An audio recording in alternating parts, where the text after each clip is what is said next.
You crazy mother. Yeah. It's just BurnEye.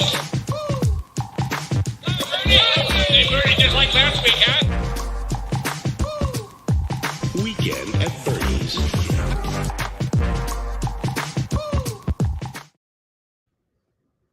We are live. It is Woo Woo Wednesday, episode 42. By the time we started on a Thursday, welcome, Hans.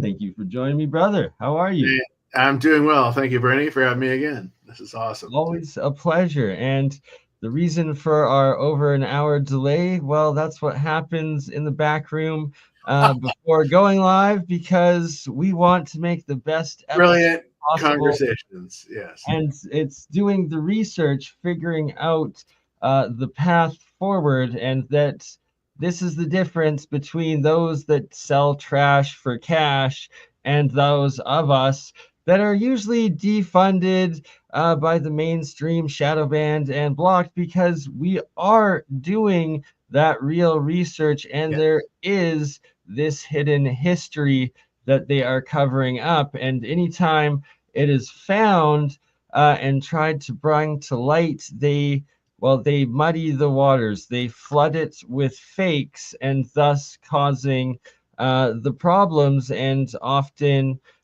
too often, it's just they're able to manipulate it and then prove that a few of the fakes are fakes, because, well, we all know they're fake.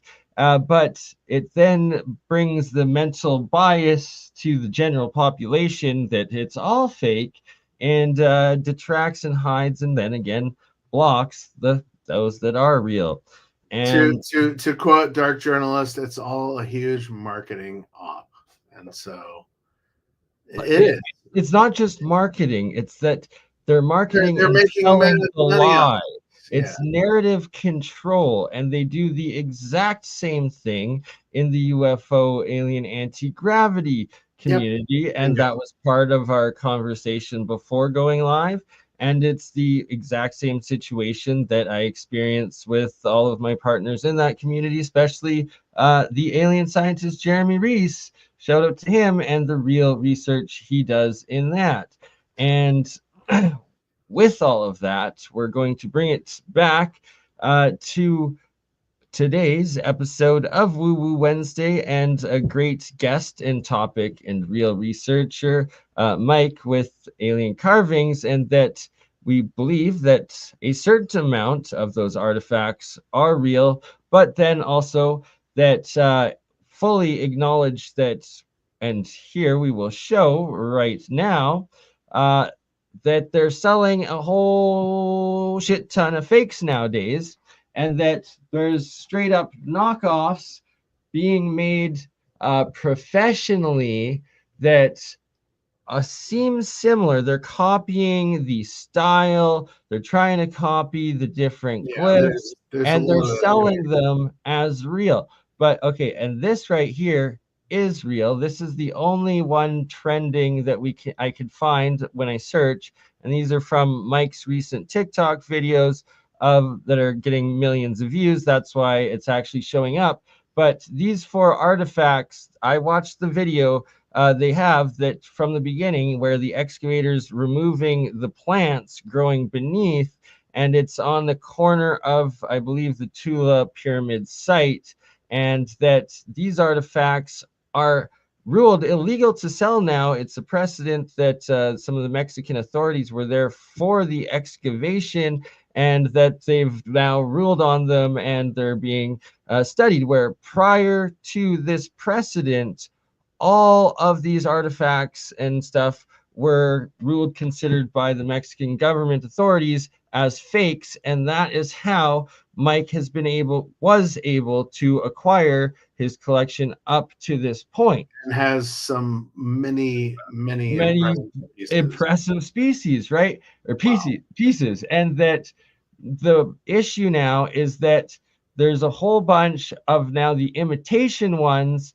that are being carved off of the styles of the original ones, and that they're putting a decent amount of effort and like material into it. But for those that know the original pieces, you can easily identify what is fake, like this one, like this one, like this one, like this one, like this one, and especially this one and this one, and even this one. All of these four are very like impressively close to depicting what the original ones for an observer that has no idea and sees a couple of the original ones that were mixed in with these. But when looking, not a single original piece is actually being shown from the real collections, starting with the original artifacts that I saw in this topic back in 2012 that were presented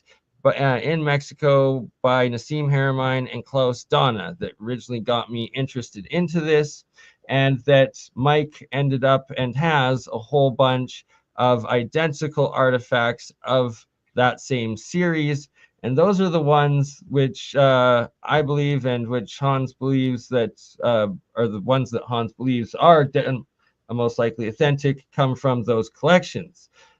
But what we're going to continue is online stuff like this, like this, like this, like this, like this, are still going to be sold online because they are fake. So there's no ruling against that, them still selling fakes that are actually fake, and that they're going to be showing videos in loose dirt of them digging them up in Mexico and whatnot. And that is going to be hugely detracting now from all of the real artifacts that are going to continue to be dug up but not allowed to be sold, and most likely will be covered up from the private eye.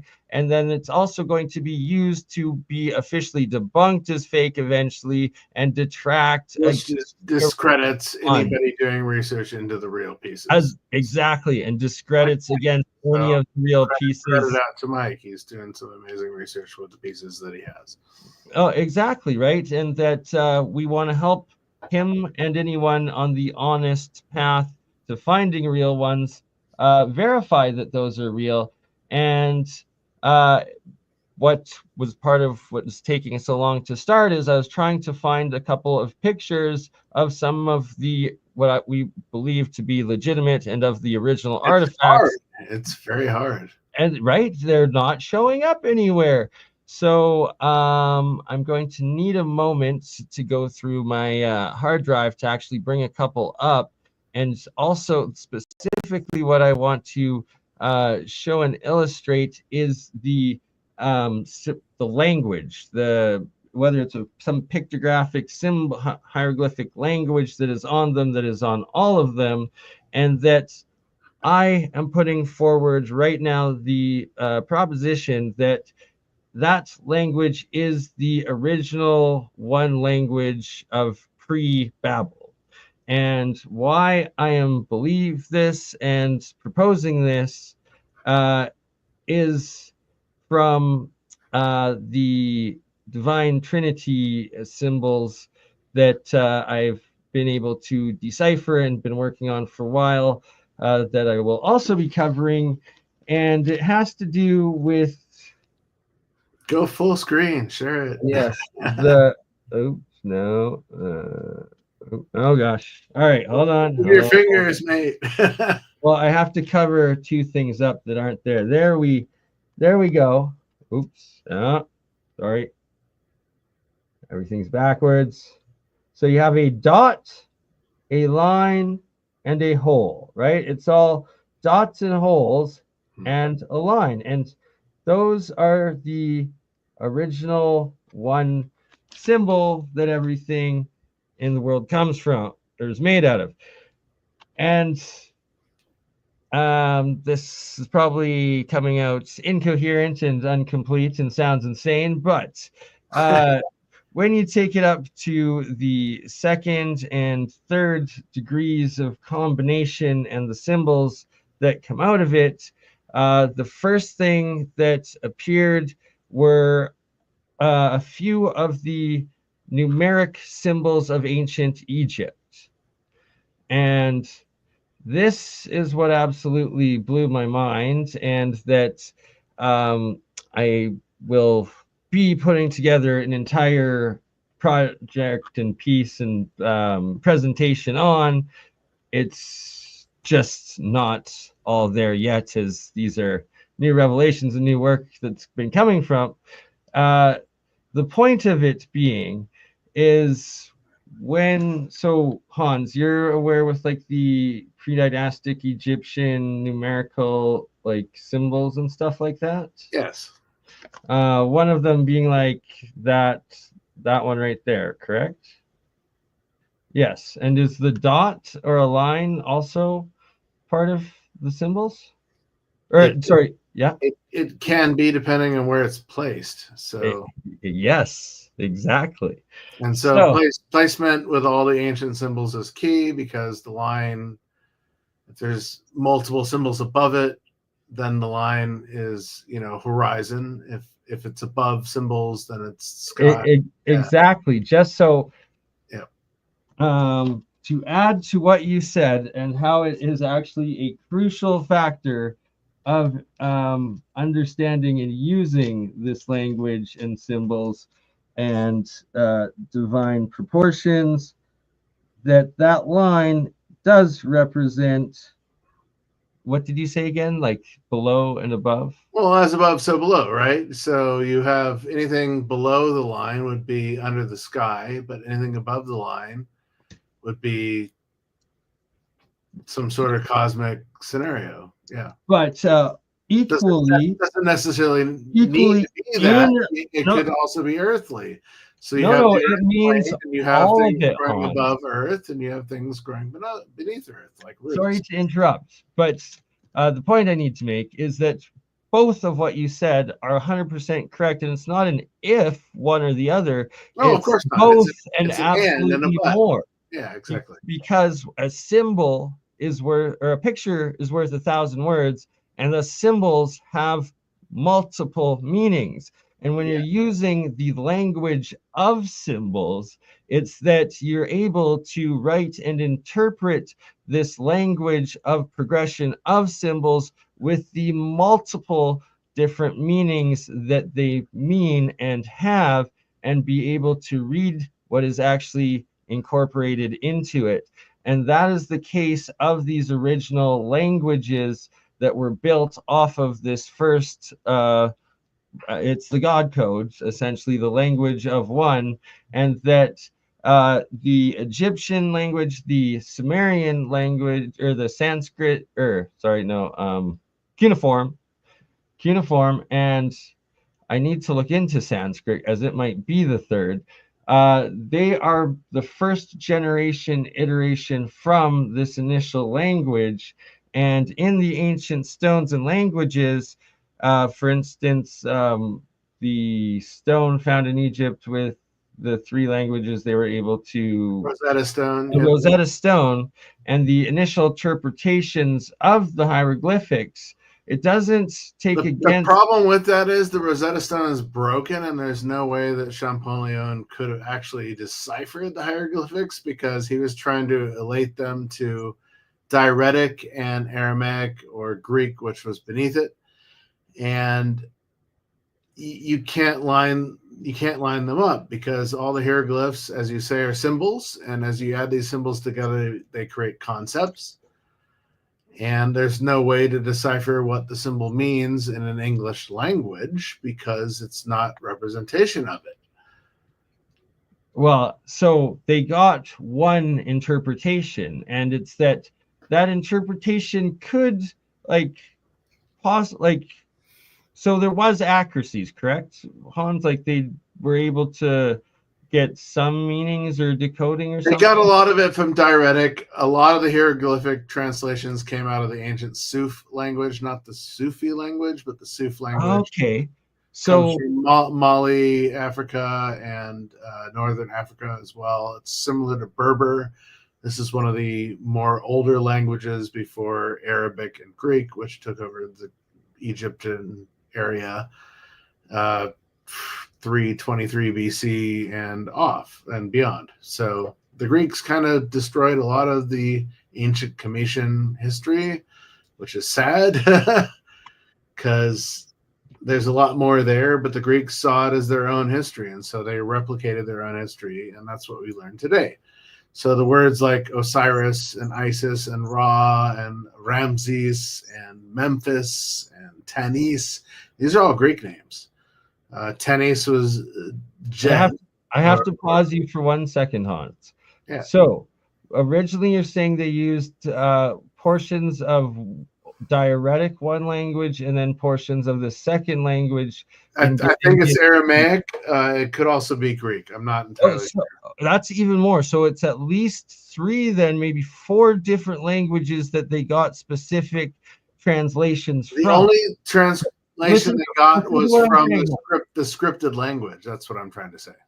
So what I am proposing here and trying to explain is that they got most likely certain accurate translations of specific symbols for other specific languages of 3 or 4 of those specific languages of direct Greek and the others that you said there. So it's like they got these little pieces of accurate information for those specific languages. But then they took those 4 different languages and their meanings and tried to combine them into what was the one original. So then you have 4 different pieces that then completely scramble when you put them together, if you get what I'm saying. So it's like they do and they don't. Yeah, I agree with that. Yes, right. So this is making sense of it, that it's like in reality, it needs to go back and be run again with each of those 4 languages, and then with the full hieroglyphic set or whatnot that you were explaining, that there was aspects missing, and then they'll be able to come up with 4 specific complete language to language translation models that should be exponentially more accurate. And then with those 4 together, run and translated, compared against the 4 of them and all of it, and from that be able to calculate the original most accurate real interpretation translation of the original language. It's like hieroglyphic, Suf, Berber, dialectic, Greek, and Aramaic. So there's like 6 languages involved. And so that's even more conjumbled. Yeah. And yes. But to throw those together and see where there are cross points and similarities would be amazing. I hate to say it, but thank goodness for AI, we have the ability to kind of do this. So, absolutely. It will put together the original one language. I'm not a fan of AI, but I've had to use it a lot recently. I was asked to decipher the top code on that sphere that was found in Mexico. I don't care about the sphere, and I'll just. So I think actually that the sphere you're referring to, it was transferred to Mexico. It was actually found in Colombia or Ecuador, I believe. No, I don't know anything about it. That's so. I was asked to look at what was on top of it, and yes. So this is the history of that sphere. This is acid etched. It's in modern times. The glyphic writing around it comes from Minecraft in a runic language in one of the Minecraft games, and it's a fake. So it's fake. So, but the sphere itself might not be. And no, Hans, I need to give you the history of what that sphere is, and there's no ifs. I honestly don't know anything about it. Debunking yourself when you're saying the sphere itself might be. No, you've proven it's all fake, and here's the history of that sphere. It wasn't dug from the ground, Hans. I don't know. An orb. Let me tell you the history. It was an orb that was supposedly filmed, and it was either Colombia or Ecuador. And this video came up, oh, this is a real UFO, and it's this metal orb that was just caught. And not only that, they actually recovered it, and then they shipped it to Mexico, and then whoever ended up with it. That's its actual history. And it was being promoted in the Mockingbird UFO, what we just said, trash for cash. All right. But it's also narrative control, right? So it's like, oh, we got this metal orb. And as you said, you were asked to look at it. You applied the scientific I just asked to look at the glyphic writing. That was Exactly, which is your scientific method of understanding.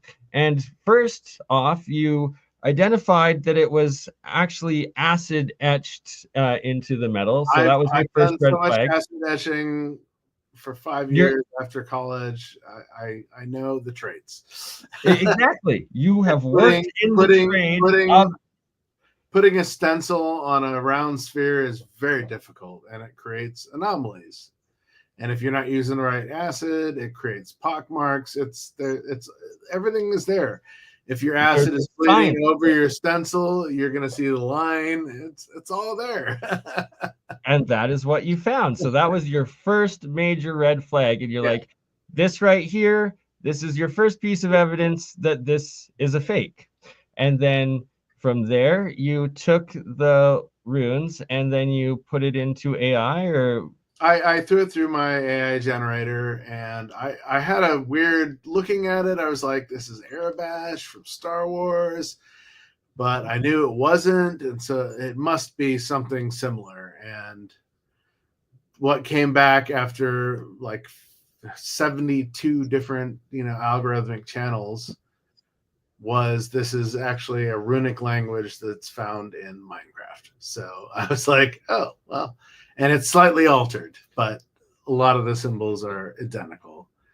And what it states, is, from Arthur C. Clarke, anything that's incomprehensible technology is considered magic. And so it's like, So not only were you able to decipher the fraud and figure out through AI that it was actually using a Minecraft-based language. Yeah, exactly. The language itself wrote out a famous Arthur C. Clarke statement. Yeah. And to me, that was a little mind-boggling, because why would you have that? It's like a lot of other artifacts that we see in historical monuments. Technically, it's like, well, okay, so we've got the Ica stones out of Peru showing mammoths and dragons, and it's like, oh, well, the old woman that carved these is still alive, but they're supposed to be ancient artifacts. And so I'm curious about a lot of other artifacts because of this, that there's like modern meme culture or nomenclature that's coming into them from the 1950s onward. And these aren't super ancient, but God, there's a lot of them that have some of these memes on them that are ancient. And so you've got to really, art mimics reality, right? And so what's being sold on the market is imitation, as we discussed earlier. But there's certain specific pieces that could actually be super ancient. And then it beggars the question, what are they portraying? But yeah. Exactly. It's kind of like what I was showing you in the green room, the Rongo language from Easter Island and the ancient Indus Valley language. They're identical, almost identical. And so how is this possible? Neither of them are decipherable, but here you have two ancient languages across the oceans. Well, we know that the ancient Cometians crossed the oceans. We know that the Greco-Egyptians in 232 BC crossed the ocean. Captain Mahwi and Admiral Rata. So they transcribed, Polynesia and made their way across the Santiago de Chile on the trade winds and trade currents, all the way up through Peru, back to Easter Island, all the way through Tonga and the Polynesian Islands, all the way up to Hawaii, and even possibly all the way up to Alaska. And the Polynesians call this guy a god because he came out of the oceans in a boat and he unified all their people. He brought people from other islands to their islands, and they all spoke the same language or a similarity of it. And so he was known as Maui. Well, Maui is Captain Maui, this is the same character. So a lot of these ancient legends come out of truth. And so we've got to start thinking about this. Exactly. And that's real science. That's real linguistics. And the whole point of it is being able to identify the real OO parts, and that there are lots of these real OO parts out there, and that they actually have these proto languages on them that show the original sources that they came from, and that the legitimate ones all have this, and that now that we have the tools of AI, we will be able to run the models and get it all figured out and get, like, regardless, a language, if it is real and written, will have meanings, and fakes and frauds, like you just showed, they are real from somewhere, and that part of the prank they put in is like an Arthur C. Clarke quote, and it's so that you can identify why they do that is so they can have the claim and publish ahead of time somewhere. It says this, right? So then when it finally gets debunked, it's like, haha, I was the one that made that or whatever, and that was your mark to it. Yeah. And that I'm sure it's a weird way of modern day graffiti, you know. It's internet graffiti in a sense. Yeah, it's putting your mark on stuff, but it's kind of like those pillars that were found in the middle of nowhere that were all reflective mirror pillars. Yeah, the supposed obelisks. Yeah, exactly. And that all the fakes, when things finally get translated in these OO parts, original languages and stuff, and the models come out, most likely everything that is real will actually be able to be translated with what those languages actually say and the meaning behind it.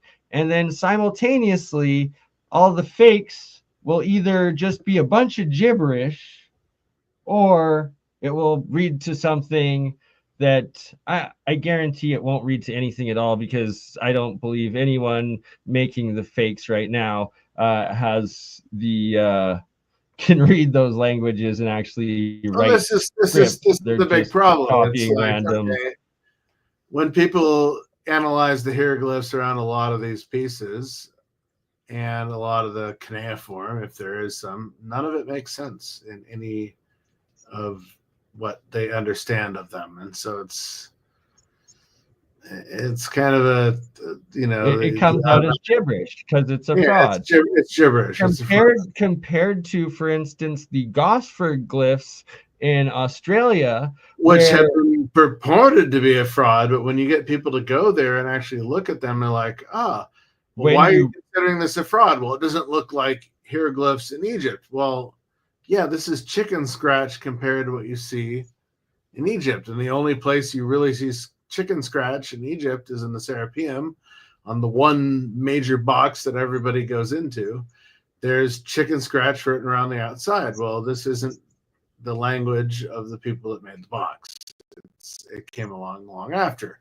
But when you go to the Gosford glyphs, I got to pause you for 1 sec. I have to pause you for 1 sec. So what you just explained, that the languages of that Egyptian in the massive temples, the ruins, are written in much like higher quality of how it's the craftsmanship, and you're also saying it's a language that is proto to what you see like scribbled into other stuff, like that's just written by the average person, and it was at a later time. Artisans versus somebody that's scribing the builders, the master builders, versus the average person. So this has been the major argument with Gosford glyphs. It's like the major argument is, these don't look like hieroglyphs in Egypt. Well, they're not going to, because they're made by a commoner. They're not made by a master artisan that's, you know, rendering them out to their ultimate extreme.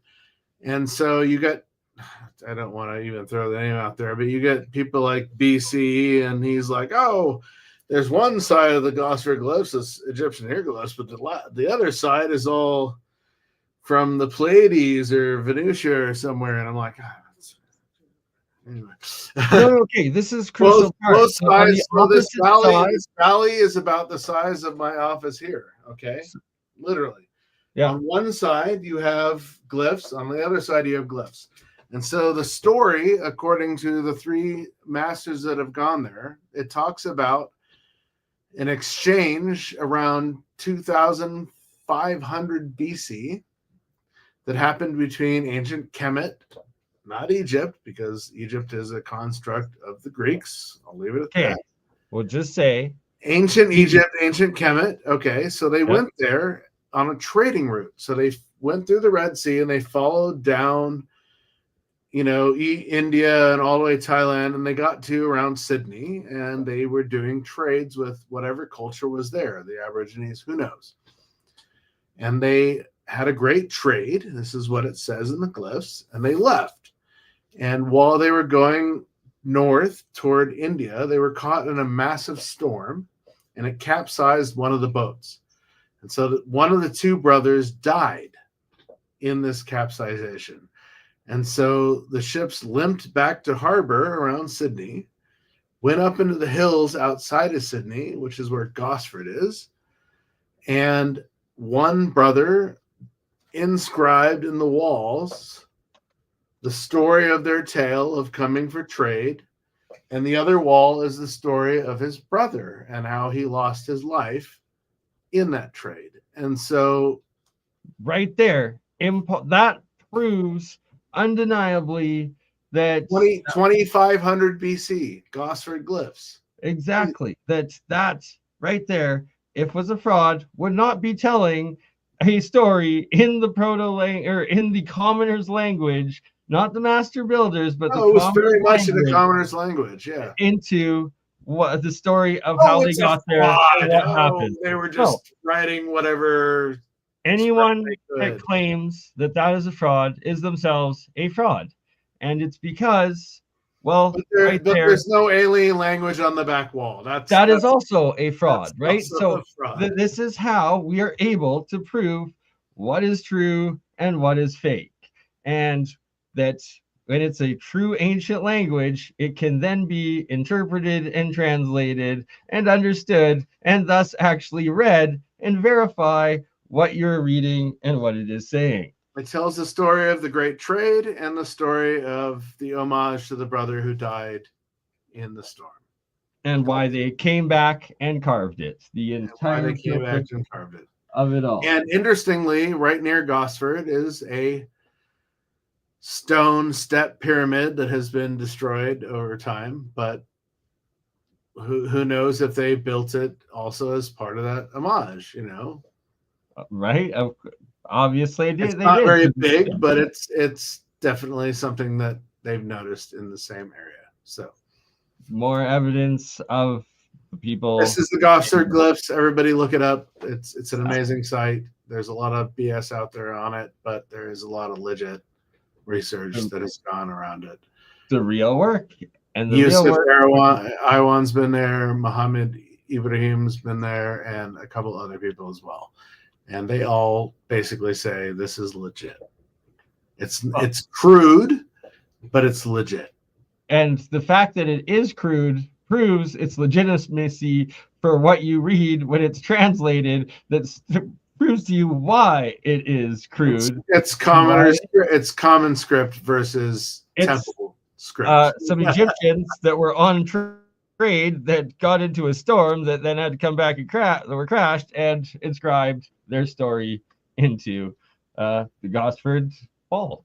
It's outside of Sydney. It's right there. Look at it. It's about 8 kilometers outside of Sydney, a little bit more maybe. Which also adds to the hills of the story that they were trading. They sailed into Sydney, and it's a massive seaport. It was for ancient times as well. Yeah. And close to Sydney where it got carved. Okay, here we go. Finally. My computer was... Did you find those images? I did, but I also first, before we switch back to that, just for the audience reference, here are the Gosford glyphs. Precious. Thank you. So here's the little area. Not a very wide space. That's why I said it's about the size of my little office here. And originally, part of the tried to be claimed evidence against it being real was they were saying that some of the hieroglyphs were a little bit off of, the main language or whatever. And like you said, this was the So scratch. it also questions a lot of what we're seeing at modern temples. There's an older language that came before that. So that's 2500 BC. This is supposedly when the pyramids were built. But Nope. as we have evidence, they go much further back.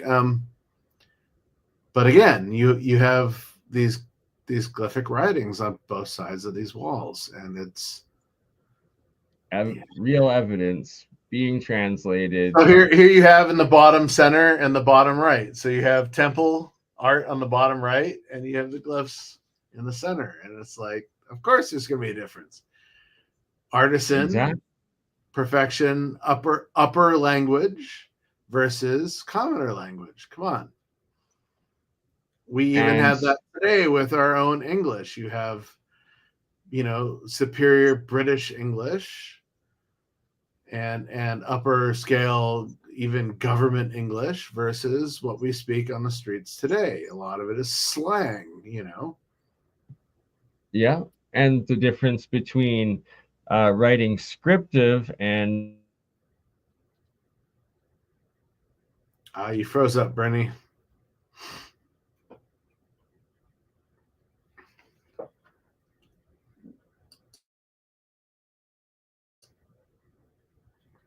You froze up, brother. Come back to us. That's why I went off camera. I knew you would freeze up. Are you there? Shoot. Anyway, folks, if you can still hear me. So the Gosford glyphs, it's interesting that you also have a Knights Templar symbol here. So it means that the Templars had also been to this site, or this is a symbol that went before the Templars, because you see it all over Egypt. A lot of people in the Templar order will state that it is something that they themselves, took out of the mystery schools. So it is a much older symbol. Right now, we're looking at something that I was projecting in the green room. So this is my UFO experience. I lived here outside of Paia, and I saw this object moving behind Baldwin Hill, which is 6 miles out. It could have been further out, but it wasn't. It was hovering above the cane fields. I thought it was a water truck until I saw that it came behind the hill and was way above my viewpoint on the fields. I called my girlfriend at the time out. We took a video of it. The video is somewhere here. I don't know if I can share it. Maybe I can. It's not allowing me to. Shoots. But I have a video of this white orb object, and I've flown over this site. When you fly into Maui, you fly in from the north into Kahului, which is this direction. I fly over Haiku all the time. There's no massive 1 kilometer white building sitting in Haiku or in the hills behind it. So what was I looking at? Anyway, this is something we were talking about in the green room. Maybe I can share the video image. Wait, it should already be there.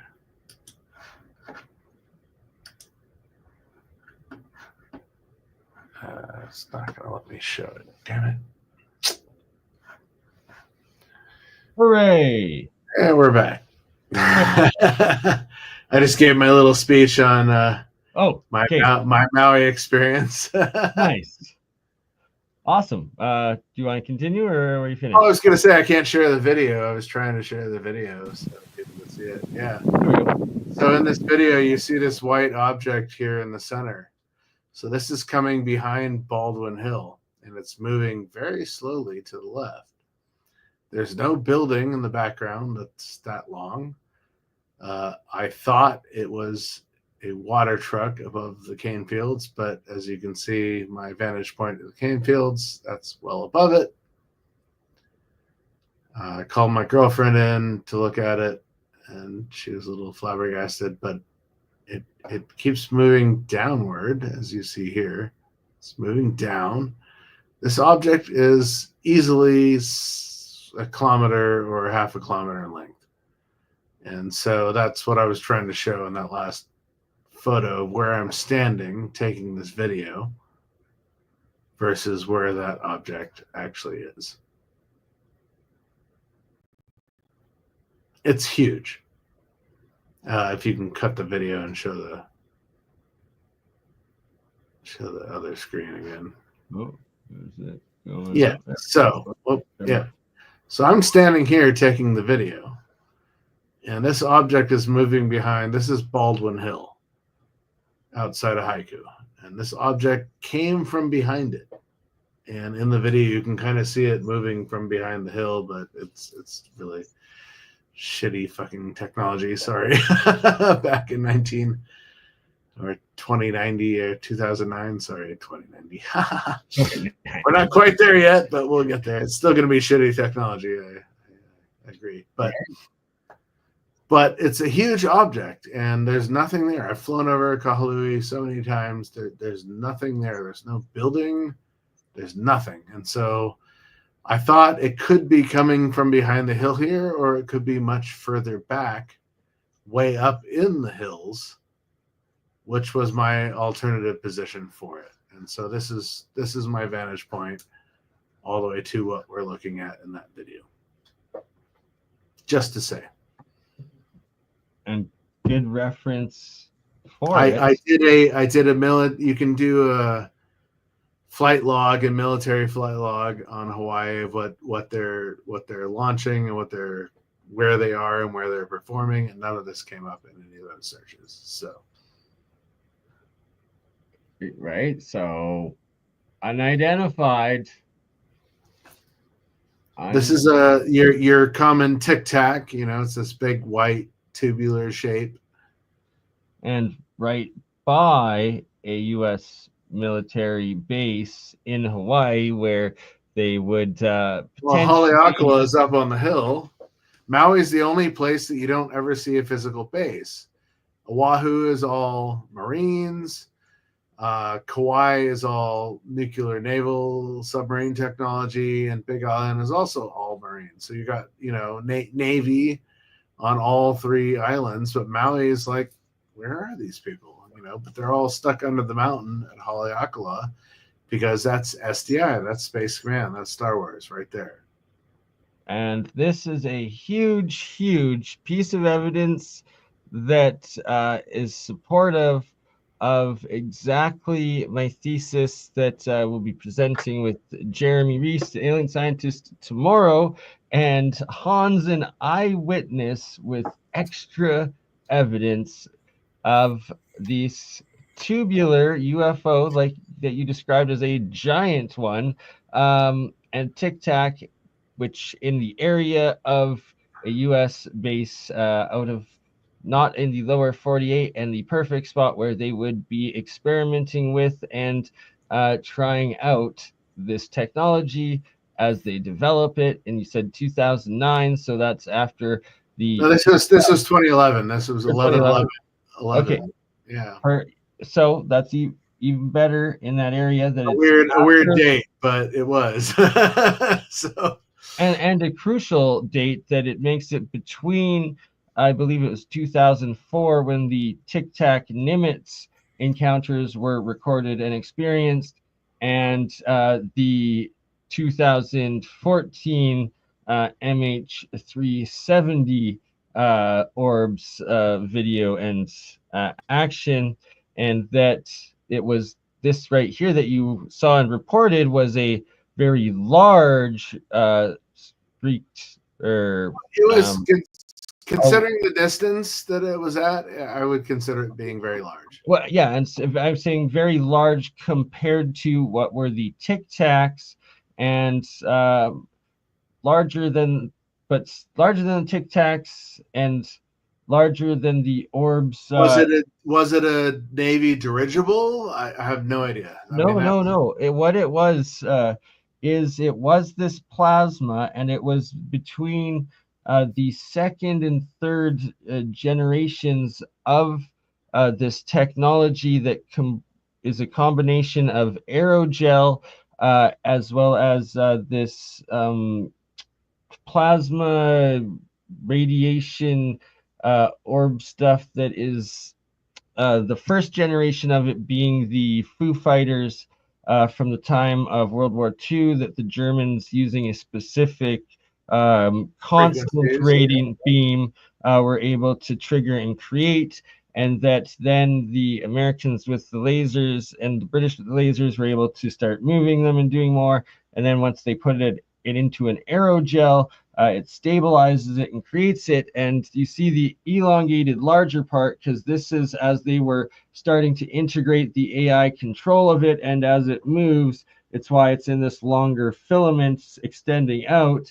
And then the final product, and when they're adding in the HARP ionospheric radiation projections into them, where they get the full, huge, actual lightning plasma orb aspects of it, and to the point where they developed it with the AI controlling all three features of those technologies that are creating it, and then being able to move them and control them around. And what I am putting or proposing that we see in the Ashton Forbes MH370 videos, it is not actually a wormhole. Tragically, it is more of the decomposition, mini black holes, essentially, as the three orbs collapse back into each other and dissipate into absolutely nothing, just like ball lightning does. But with the three of them together, it expanded out as it sucked them in, and that the craft, yeah, that sucked in and destroyed the craft into essentially nothing. Why we see it, and why there was no evidence of it.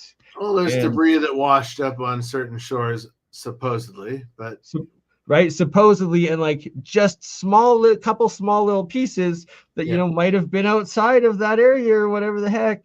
That it kind of adds to what we've found. Well, this goes into what I've talked about with my experience in Egypt in 2018, and so I was there March 2018, and we're on the top of the Nile cruise. I'm hanging out with Brian Forrester, his wife, and there's like 10 of us. We're having a few beers and having great conversations, and Irene goes, "Look." And so this orb flies by the boat, and behind it are two F-14s. And about a minute later, another orb flies by, and it's just bobbing along to say, "Hey, here we are." And Irene has actual video footage of this, which is amazing. But at the same time, in Oregon, where I live here, there was a drone or something that passed by PDX, which is where all the F-35s are now stationed. They used to be stationed in Southern Oregon at Klamath Falls. Now they're all at Portland Airport, which is interesting because, man, they fly over my house I live near the airport. They fly over my house all the time. And they took off and scrambled north toward Fort Lewis to try and catch up with this thing. That was their whole mission. How fast can you go to catch up with this thing? And my first thought was, this is drone technology that we're training our pilots on to engage a zero gravity or high gravity envelope and see what they're capable of. Because the drones, there's nobody piloting them, so they can do zero G's gravity force. They don't have a biologic in it. They don't have any biological entities in them, and so they can do these high G-force maneuvers that our pilots can't. So why can't we train our pilots against these machines, assuming that we will be attacked by similar machines from foreign governments in the near future? And whether or not our pilots are up to this is interesting. Well, Top Gun Maverick kind of touched on this. All of your pilots will be replaced by technology was kind of the theme of that, even though Tom Cruise proved that he could manipulate the canyon and pull the maneuver off. That's regardless of the point. The original aspect of that was, hey, AI is going to replace you. Well, stealth came out a long time before that with Jamie Foxx and was kind of the same idea. You had a UCAV, which was an unmanned aerial operative military vehicle, and it went rogue, and they had to track it down over North Korea or something like this. I can't remember the whole movie, but Jessica Biel, yeah, and she bails out, and they have to rescue her. But this whole movie was about how these AI drones could go rogue. And so here we are, 15 years before this, being told this, and all of a sudden, in Top Gun Maverick, it kind of comes up again. Oh, all you will be replaced by drones. And so it beggars the question, are we training our pilots in or out of the envelope of dealing with drone technology? And that it is human drone technology specifically. Yes. And a huge part of why my thesis is of this, and why I know this to be the fact, is that there was a whistleblower that came forward with me and Jeremy named Joshua Bertrand that was presenting evidence that it was this aerogel, and he was saying that it was Chinese drones that they were activating this plasma and stuff, and that might be true, but it's that the Americans also had it. They had it first, and why they used it on MH370, it was a private but public demonstration to China, and that on that MH370, say, who's on the flight? why it was on that flight specifically was there were the 20 Chinese superconductor engineers, or engineers that were defecting on their way to China. And what better way than we can decompose them into a plasma mini black hole than that? So shortly after that, there was a flight that went down over Russia that MH17. all the people Ukraine that were involved with communicable disease discoveries. And so that also was an interesting one. Yeah. And that's interesting that you say that one has been disappeared from the.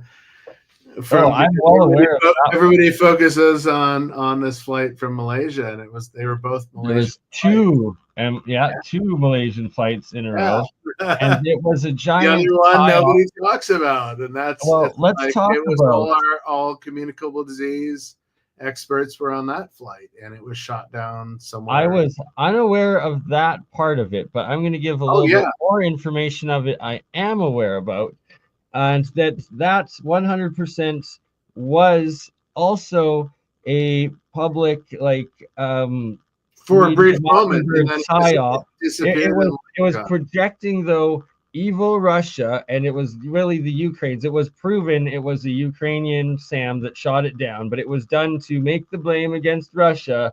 It was riddled with bullet holes when they found it, so it wasn't just a MiG or a SAM that shot it down. It was also shot. Yeah, it was also shot down. Yeah.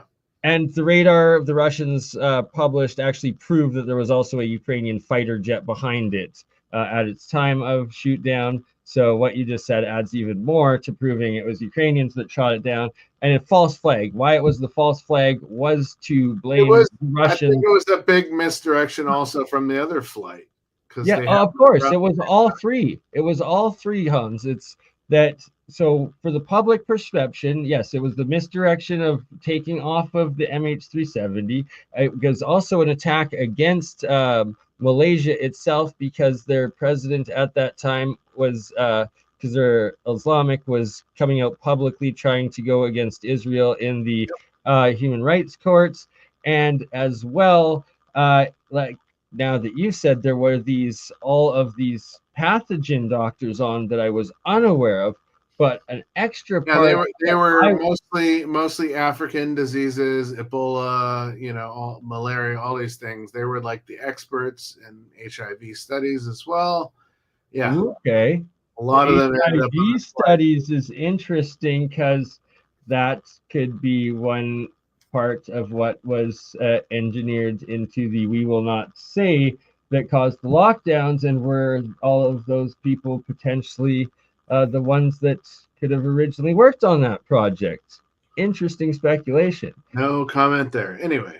Yes, but what I will comment on is that I read a whole bunch of reports at the time by a bunch of Russian, I believe it was like generals, as well as like a couple of their military journalists that had gotten to the crash site, like the recovered area, that because it was the Donbass, the rebels against Ukraine that were able to like that, and then the Russian military that were first on the scene, all reported how extremely strange and disgusting, like all the bodies were in states of decomposition already. That could not have been natural. Yeah, exactly. Yes, and like that they were already long dead and rotting, and that originally I had always suspected was like, oh, did they put the MH370 people into it and dead?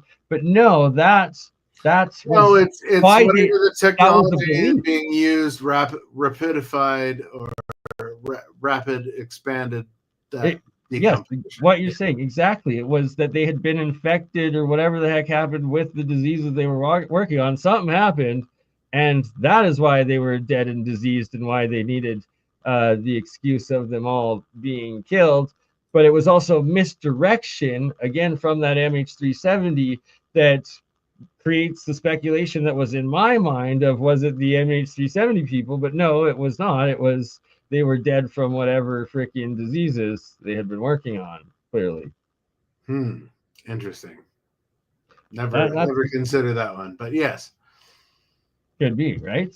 Or right, either that or they had been been unalived by whoever Black Ops then was responsible for whatever they were running on, and weren't freaking kept frozen until they were put in the airplane, one or the other, right?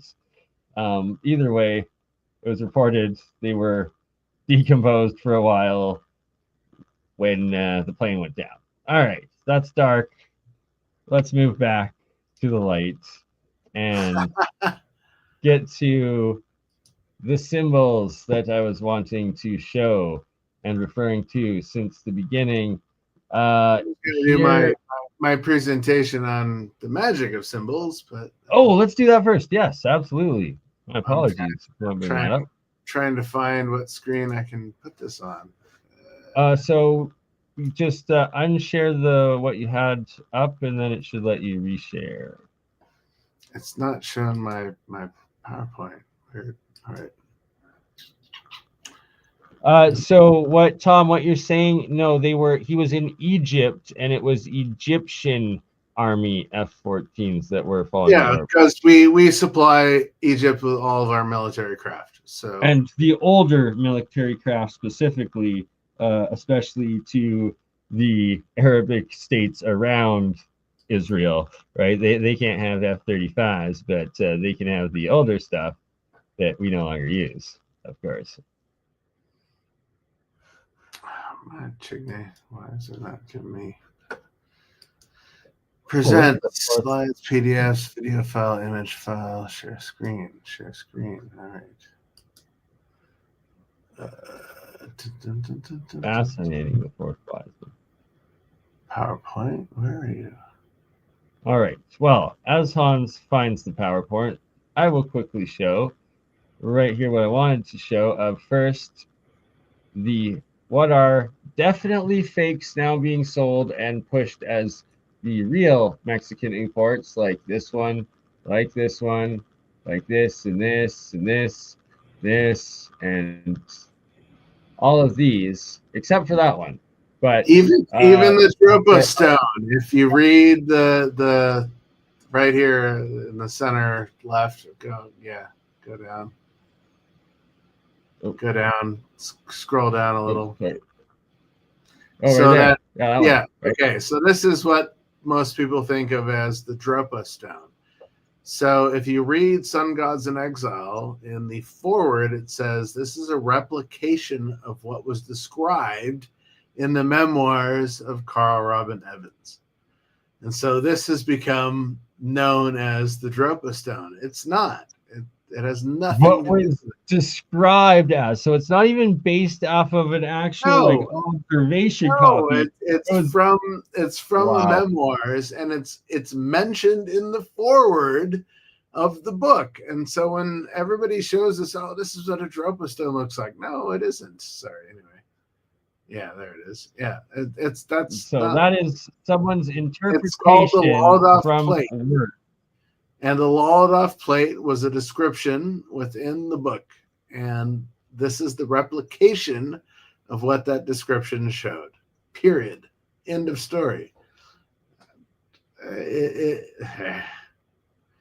I'm so disappointed that this keeps coming up as the Dropa Stone. And this is one of the crucial reasons why we are working on deciphering the reality of truth and replications and fakes. What is real, what is not. Hans's book on the Dropa Stones talks about what is real and all the fakes after. Oh wait, I gotta grab those. They're sitting in my box. So just Hans. So this one right here is, oh yeah, the Lolodov plate, like you said. Yeah, exactly. So the runes that are also on this are then this person's random like invention depiction, or correct? Wow. So this right here, it states it in the foreword of Sun Gods in Exile. The author / publisher, David Agamon, who said that he got his download or whatever from the memoirs of his predecessor, who was an Oxford scholar. His name was Carl Evans, and you can find him in Oxford in the 1950s as a sociologist. He does exist. On his deathbed, he handed his secretary, who was David Agamon, his memoirs and said, please publish these. So in the 1970s, he did. And if you read the foreword and the back page of the script, which is what most scholars have read, they've never read the book, it clearly states that the Lolodov plate is a rendition or a reconstruction from the notes of the memoir. So it does not exist. But this is what they call the Dropa Stones. It blows my mind. It's like, people, do your research, please. Please do your research. But it's right there. Anyway, so it's what's that? I believe it's part of the misdirection that they intentionally do to take away from the real parts of artifacts. 20 years later, David Gamon, not David Agamon, claims that he hoaxed the books in this like 122 word paragraph at the back of the magazine. I can't think of the magazine right now, sorry, but and then in the end of that it says, oh, this came from another debunk from 4 years earlier. And so 4 years earlier we have the same 72 word small script, side column advertisement at the end of the book, and it's like none of this is a debunking of the story. And if you read the story, there's things in the story that don't make sense. They're talking about technology that we did not have in the 1940s. We did not even have in the 1970s. So where is this conversation of this technology coming from? Anyway. Very interesting. And it just goes to how they muddy the waters of original real artifacts. Hold it up. Of the real Dropa, right? So now that you've shown and what is not the actual Dropa stones, can you give us a brief explanation of the real Dropa stones? So from the original translation that I've been able to find, it's a translation from a culture that came from the area, and it's depicted on a bi-disc. And the bi-disc is what is now known as the Dropa stone. Why? Because they found hundreds of bi-discs in grave sites in China. Most of them have no glyphic writing on them. They're just solid jadeite or other granite substances. But one of them had a spiraling glyphic writing. Well, most people would think you can't decipher an alien script unless you have a cipher. Well, you're spot on.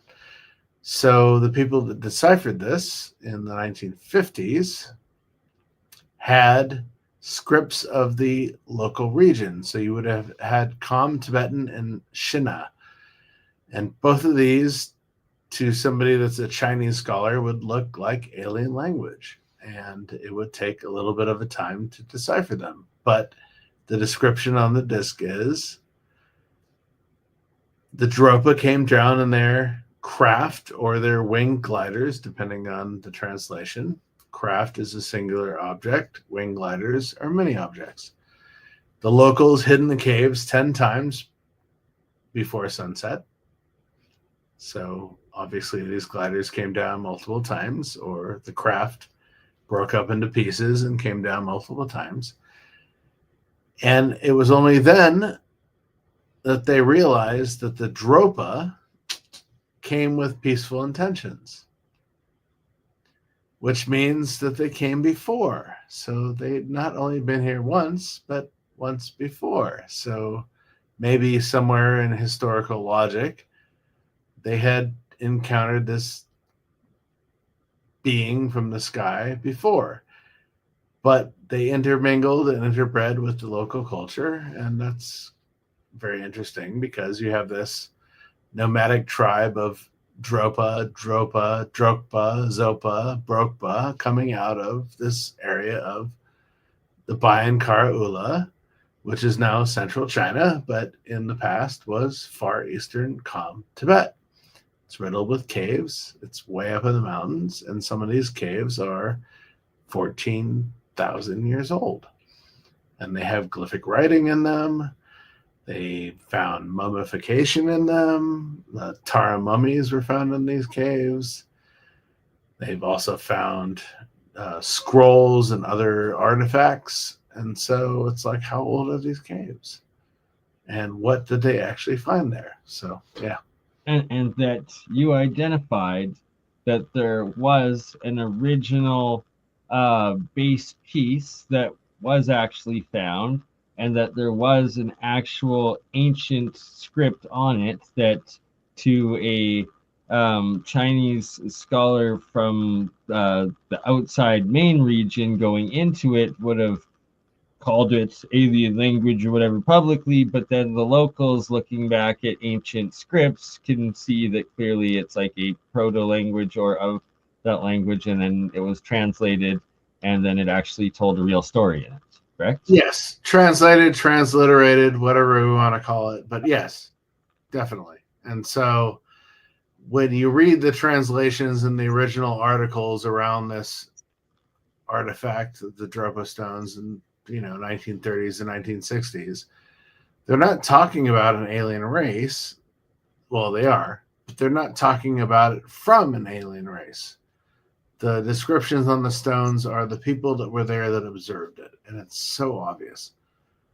And so the question is, what are bi-discs? So they're memory columns. They're things that people, utilize through scripture to tell stories. I'll grab mine off my shelf. Hold on. Yes, please do show. So Hans actually has a couple of legitimate bi-discs, which are essentially later the tradition carrying on with the people of the region, right? And so this is all proto-Chinese glyphic writing. I had a guy at Alien Event in February, kind of look at it, and he pulled out a few symbols, but he couldn't read all of it.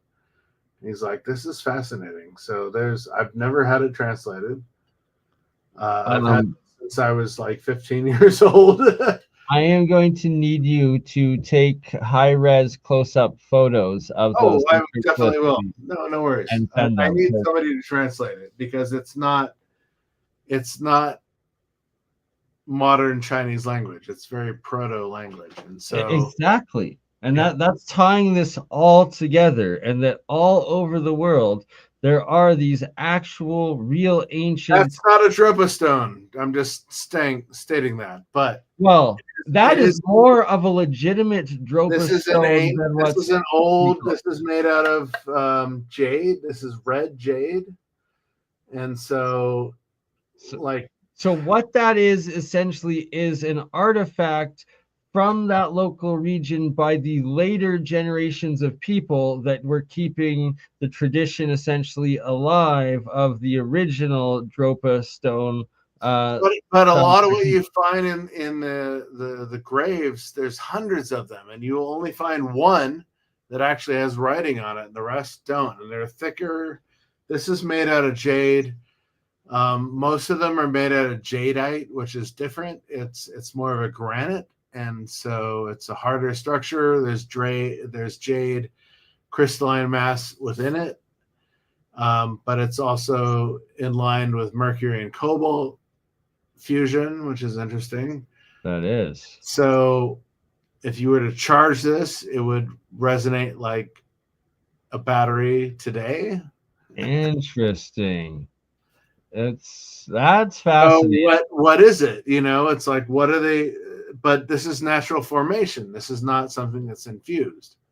They're finding these veins of these particular rocks, and some of them they're engraving on, and some of them they're not. And so when you go to a grave site, like I said, you'll find hundreds of these.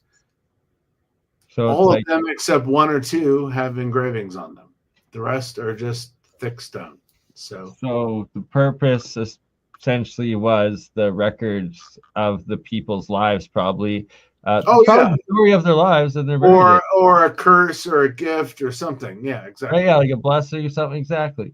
And this one's particularly interesting because it has ancient glyph on it, and I want to know. 100%. So, Old Man Builds here. Great advice. Put paper over it with the pencil. Oh yeah, do a rubbing. I agree. I fully agree. Thank you. Awesome. Yes. You got to do that before our next show. Never thought of that, but thank you. I used to do that with my cousin at grave sites. We would go and rub stones. Yeah. Oh my God. Thank you. That's brilliant. Absolutely. All right. Before you fall asleep and let's get her done, please do share a bit of what. So I've got my presentation. Is it coming up? Come on. Why is my computer so slow? I gotta. That's why. There we go. So some of the oldest symbols in the world relate around man. One of the oldest symbols now found with man is from. It's in my lecture. It's super old. It was found in Indonesia, and it's two people hunting a pig. And it's like one of the oldest symbologies of man. But we always see this circle, triangle, and square as a more modern representation, even though still ancient, of that. And so this is interesting. Why? Well, I love this.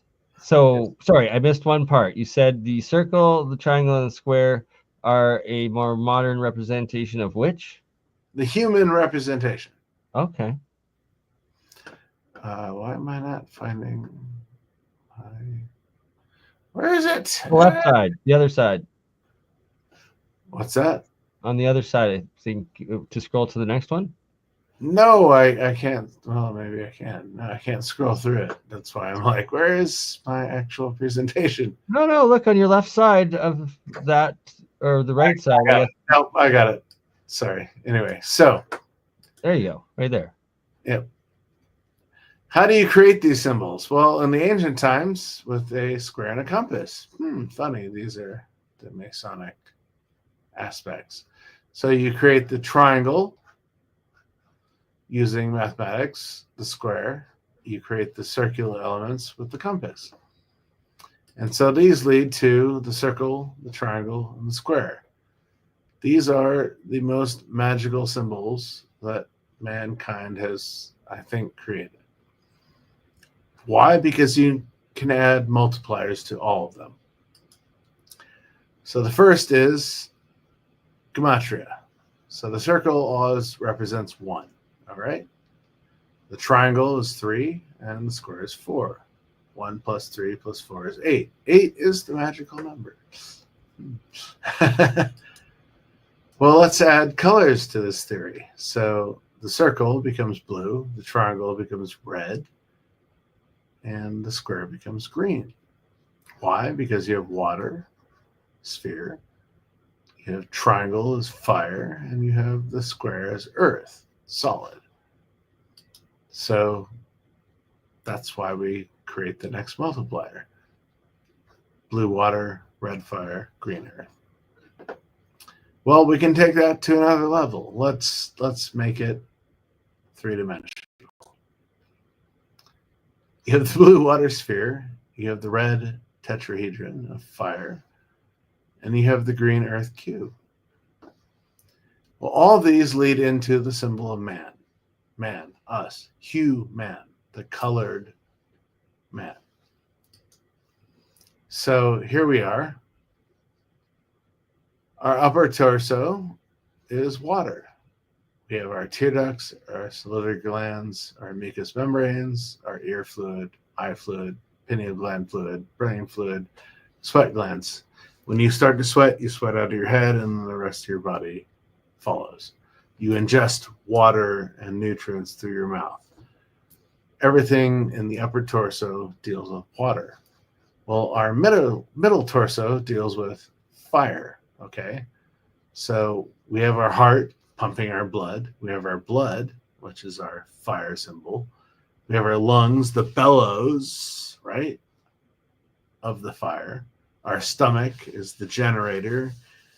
We ingest food and it creates energy for the rest of the body. We have our gallbladder, our liver, our kidneys, our bladder.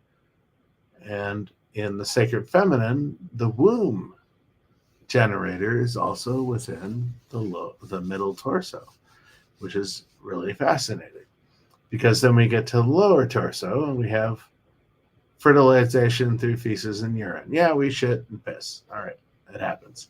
But we're re-fertilizing the earth through these concepts.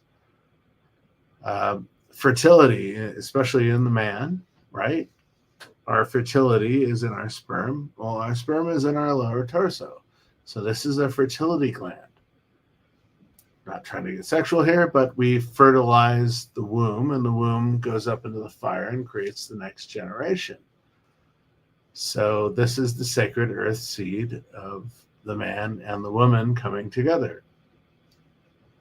But we're always grounded through our feet, especially if we take off our shoes. People, take off your shoes. Go walk through nature barefoot. You will have the most amazing experience you'll ever have. Period. Don't wear socks.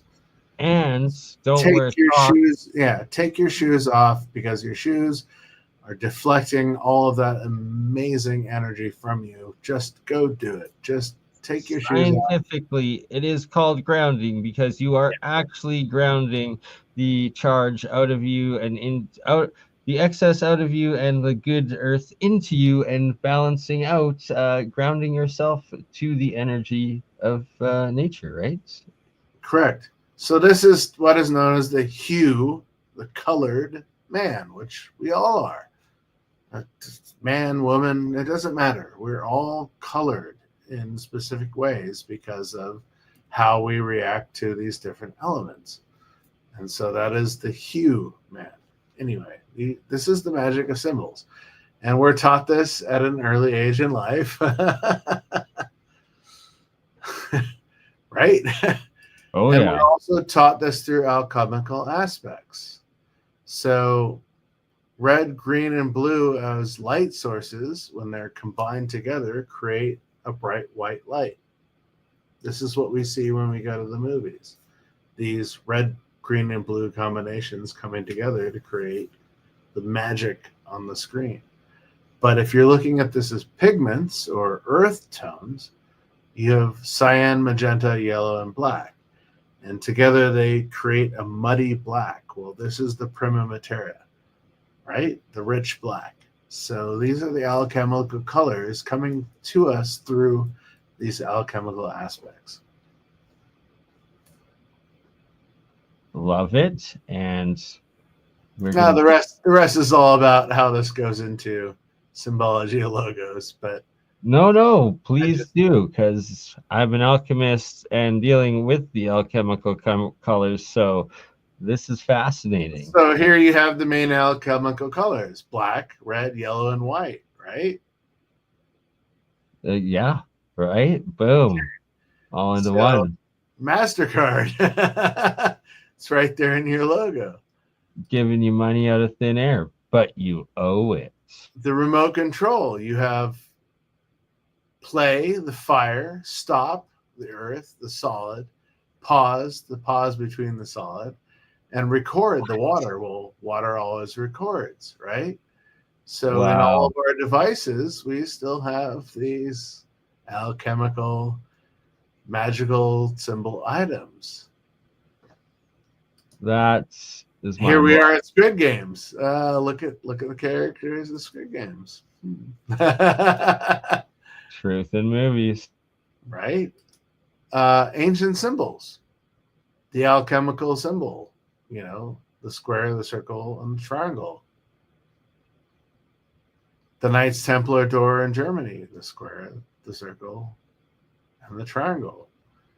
The Deathly Hallows in Harry Potter's, the square, the circle, and, well, it's a line, but it represents the square, right? So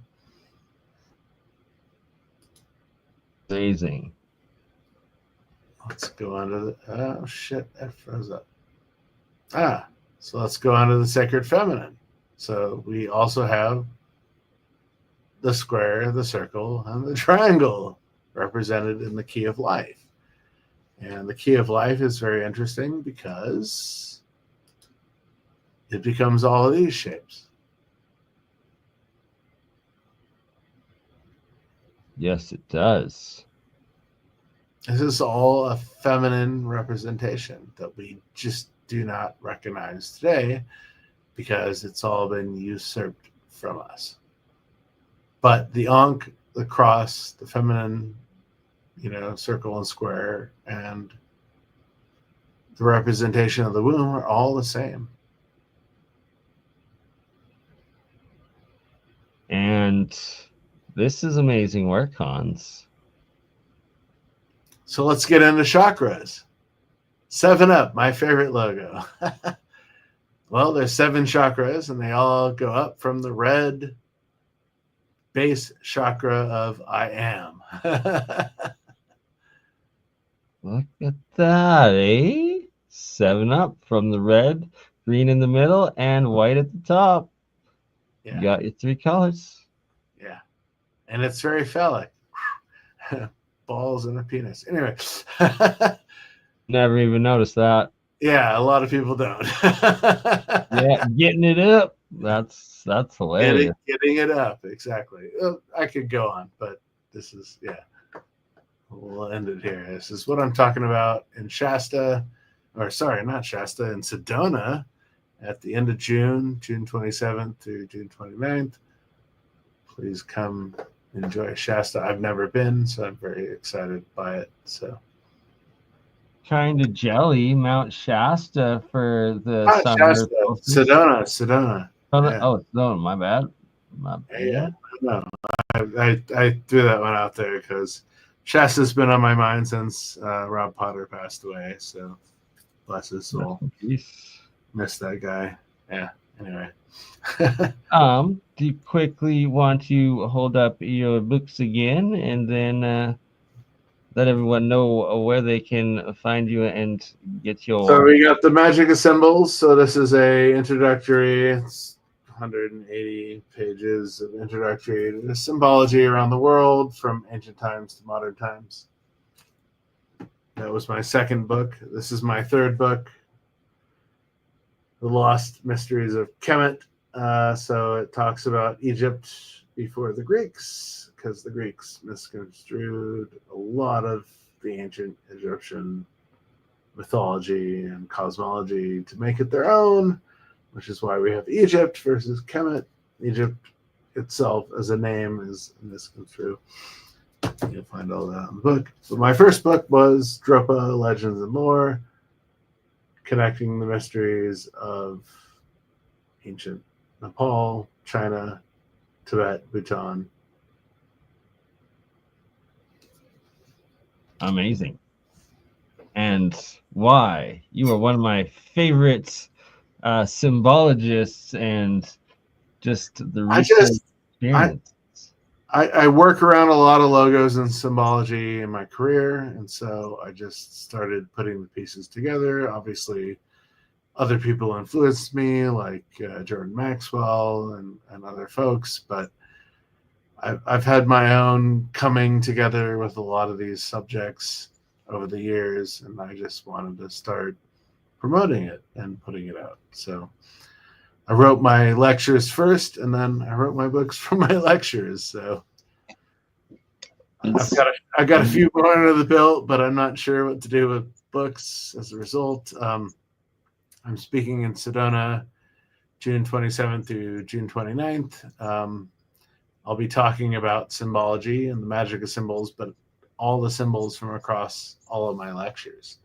So I'm taking out a huge chunk of my Magic of Symbols series and putting together the rest of these symbologies, because a lot of our symbols today come from ancient symbols, and I want to really connect that. So I love it and look forward to it. And I need myself to buy your books and read them, because it is amazing connections, research, and work you've done with symbols.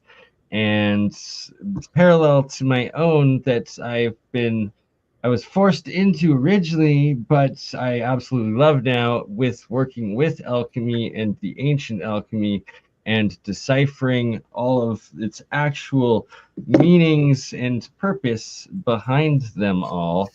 And yeah, just kudos to Hans and the amazing work that you've done and continue to do, brother. I appreciate it. Oh, I'm just trying to. How is it said in the? I'm just a humble man trying to make my way through the galaxy. No, I'm not Jango Fett. Anyway, but it was an interesting line. It's like, I'm just trying to do my research.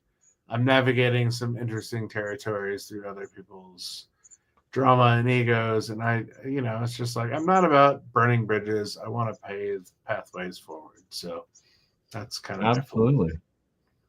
That's why we're doing these shows. We're paving those pathways. We're connecting people that didn't even know that they were interested in these subjects, which is awesome. Thank you all in the crowd. And yeah, to me, it's something we all need to do. And we were talking about this for 3 hours in the green room. Absolutely. And yes, show one more time your Dropa book. Nathan asking if you have a book on the discs.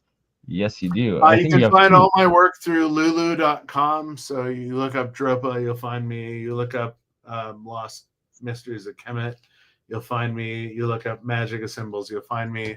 You can also find all of my work and some of my lectures and some of my travels to different spots on megalithic.mysteries.com or megamist.com, which I think you see on my my spot there. Yep. Your name, absolutely. Correct. They both go to the same spot. So Megalithic Mysteries and Megamist. And there I am. I'm gonna update. I still am always updating it. I just don't have time. I work too much. This is my side project. So yeah, no, I work a lot in the graphic design industry. I work for multiple companies, and it's a bit crazy sometimes to actually have time to do these podcasts. So I really appreciate this, Bernie. And appreciate you, brother. And my God, it is 4:30 a.m. here, so it's 3:30 for you. So, but I would not take that time back for anything Oh, of because course. what we were None of us discussing would. was Thank amazing. you, everybody in the crowd. I appreciate you guys. You're awesome. Great questions. Now I'm starting to see them. Right. Oh, and as Hans was saying with Nathan was saying with the red and blurred lens will show a field. The blues and the reds lenses, right? To crucial colors. All right. What I have up here, it's this script here, but this now might even be not the actual stuff, and this might be imitations now that I'm looking at it. It's very similar to, but the original glyphs of the pieces that, see, I'm not sure. These could be more recent imitations. This looks a lot like the Rongo Indus Valley script as well. So these might actually be them. This might be some of the originals. That's where I'm going to have to look or connect more with Mike's collection and find the original videos and pictures of the pieces from what was presented in 2012 by Nassim Haramine and Klaus Donna in Mexico, and the corresponding pieces that Mike has with that same script, because they do look like the actual proto language to a lot of the pictographic and symbolic languages we find. And these ones could be an in-between of the two, right? So like what I would say, this one, and this one, these could actually be the human version of it as it starts to change. I'm not entirely sure, but that's what the whole AI is going to be so useful for in translating, depicting, and eventually verifying what is real and what is not, making some sense out of it. And for all those out there, this is analytic science. And so it is still science. It's utilizing technology. It's utilizing, studies, analytic studies. There is a science behind this. So let's not discredit that. It's the science of linguistics, right? Yes. Etymology, linguistics. The two of them combined. And like these symbols, they are like, they could be proto alchemy too, because there's a lot of similarities in them that are very mind-blowing. And a lot of the, like you're saying, the Rongo style, as well as Indus Valley. Neither of these scripts have been translated. Right. And it's like it's fairly similar ish in it could be like partly connected to a proto why do I always forget it? The cuneiform, in between a cuneiform and a hieroglyphic, essentially could both have come from this original one, sort of thing, potentially. Looking at a lot of the alien craft, they look like eyes in the sky. And so the question is this, subconscious or hyperconscious activity coming through plant medicine or other shamanic practices? And there's an aspect of that I really want to explore.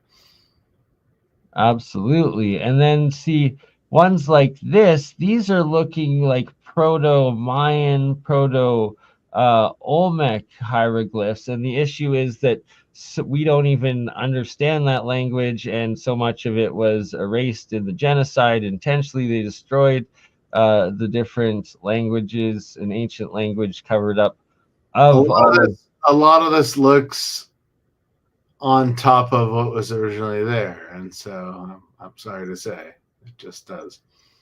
Right, and that's the whole part, right? Is that we're going to figure out which one. And like what we see in ancient Egypt, King Ramses found sculptures, and he carved his name in all of them as if they were depictions of him.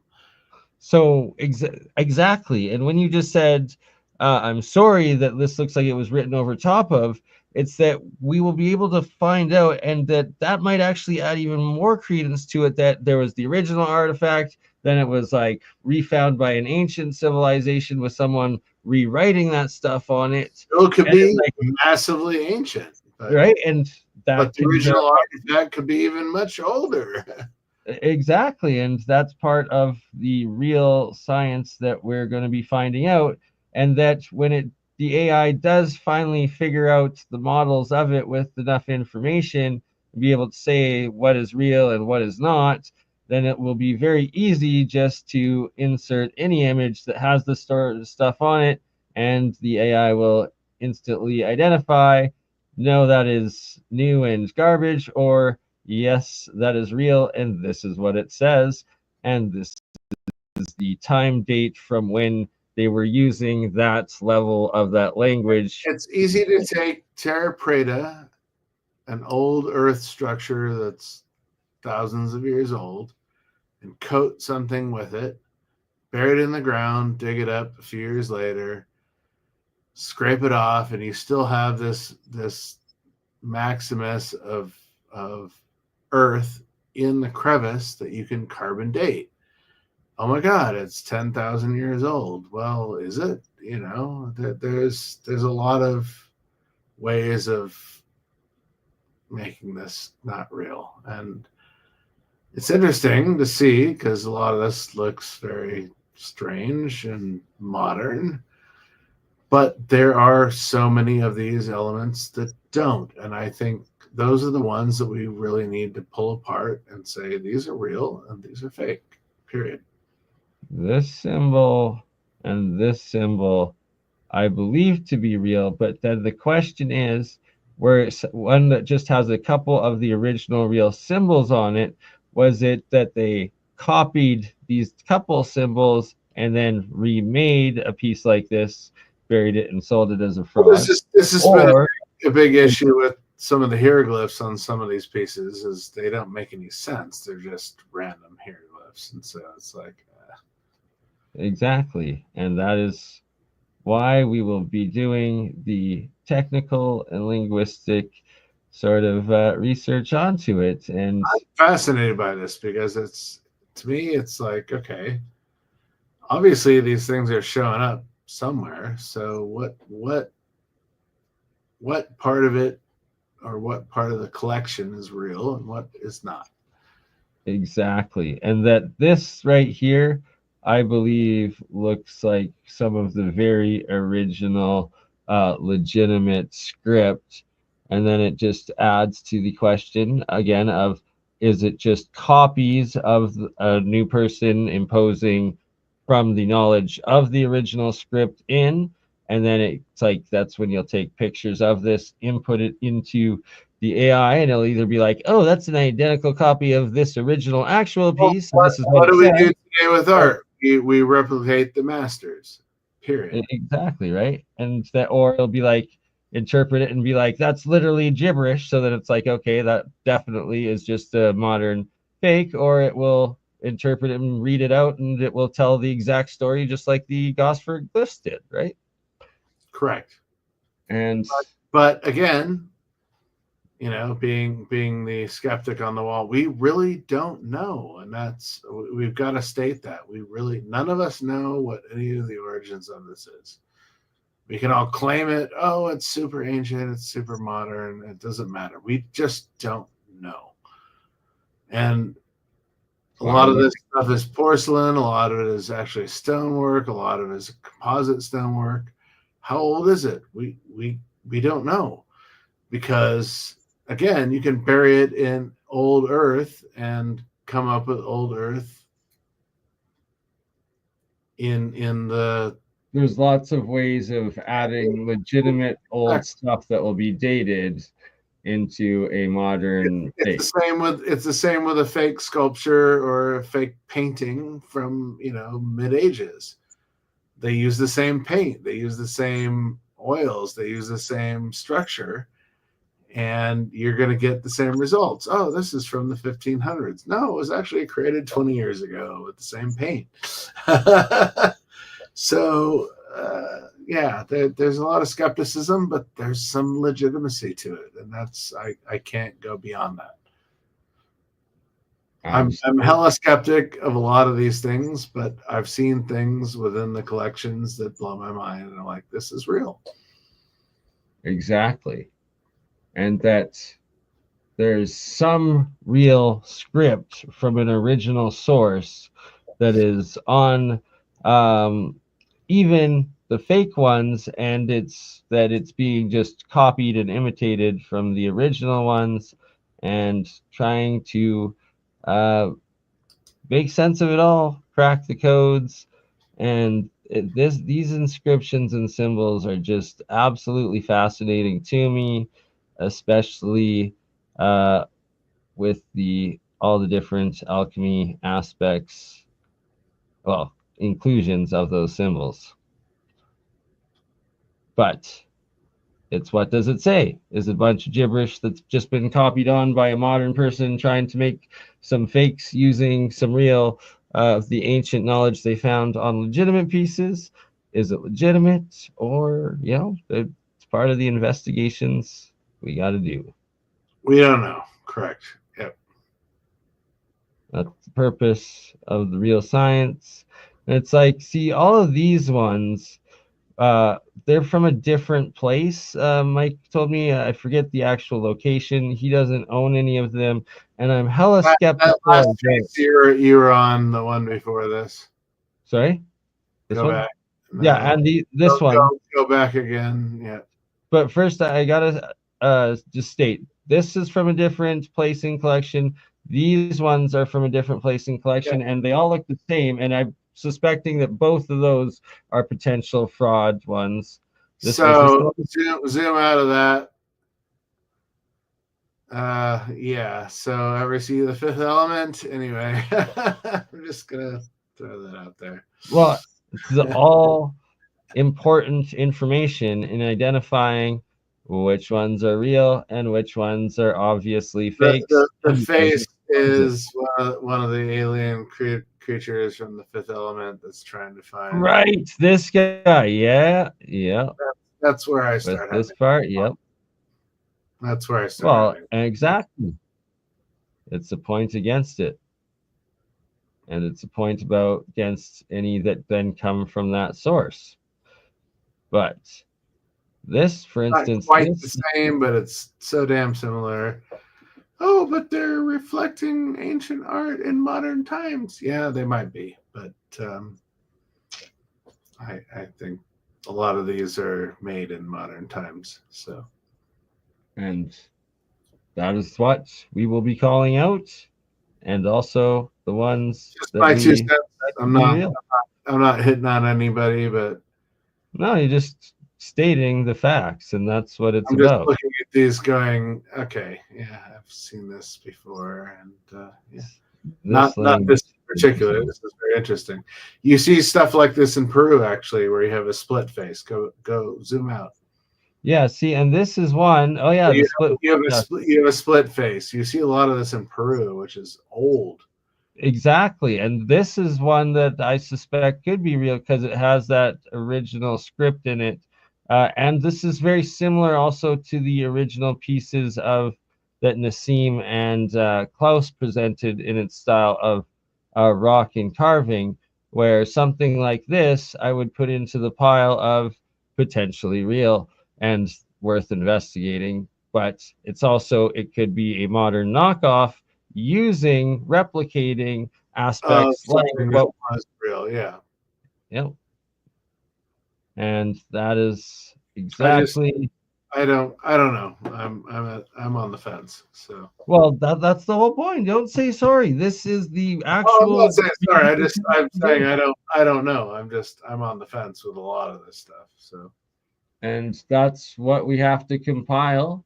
And then any that create a list of all right, anything that appears with this sort of stuff on it, it's most likely fake. Any of the ones that have a certain amount of certain things in it, those ones could be legitimate. They're the ones worth looking into. And alien heads and Cthulhu, I'm gonna stray far from. Yeah. fair enough. Fascinating the symbol languages, though.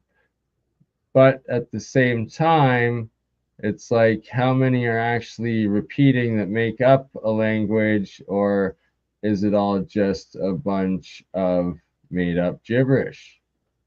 Good That question. one looks more like made up gibberish. Oh, yes. And then there's the Crespi collection pieces that are of gold. And look at Just how where a similar lot of this they all are. started. Yeah, And that's what boom, I have when issue. you get this and look at that, how close they are, that is why we have to investigate it all and put it together. Thank you for bringing up the mysterious Ecuadorian Crespi collection. Yes. 100%. Look at that. This is pretty similar and identical, and my mind is absolutely blown because all of these symbols you're looking at, I literally have drawn out in my code of the Holy Trinity that I've been putting together. Just for reference, you see these symbols right here, and to finish this episode off, we will go with there's first the main three, the dot, the line, and the hole. It's all dots and holes. And then we get to breaking down the symbols. Uh-oh, which page does most of them on? Well, there's some of them here as they come up, but then I know I'm just going to look like a crazy person with a bunch of ramblings, but look at that. So we got that right there, those little guys compared to what you see right here. Boom there, and boom there. And what is up on my piece of paper, that's just a few where there's hundreds of them that I actually have drawn out. And this is pretty mind-blowing because they are the ones that I know I have yet to draw out. And I was like, this is starting to look like gibberish, is literally what we're seeing on this ground floor here. My mind is blown. Cool stuff. All right. Any Great. last words, Hans? Come see me in Sedona, 27th to 29th of June. Never been to Sedona, so I'm experiencing it for the first time. Also speaking in Las Vegas, September 14th to 19th, or 14th, 13th, 14th, 15th. September. And then again in October, but that one's kind of held secret, but should be fascinating. Yeah. I'll let you all know about that soon when I'm allowed to talk about it. But yeah. Oh, to be announced, you're saying. Okay. Yeah. Okay. I've always thought this was a limited hangout with my research because I'm not one to reinvent myself over and over again and create bullshit like a lot of the people in the industry. So I try to do my research and come up with new topics. And yeah. Always fascinating, real research, real decipherments, and I love it. Right before I let you go, though, you're also going to have to come visit me in Albuquerque in August, if possible. Oh, shit. Tesla Tech, which I will be presenting at. And well, you're going to come down through here, so I'll probably see you before then. Right? If you're driving, but no, I would hope you would come this way. It's a bit away from Albuquerque, but you know it. Right. Well, we're going to figure it out. And thank you, my friend. Always appreciate you. Thank you so much. Always a pleasure. Much love. Until we meet again next week for Woo Woo episode 43. Jeez, has it been that many? Right? This is 42. You crazy mother. Yeah. It's just Bernie! Hey, Bernie, just like last week, huh? Weekend at Bernie's.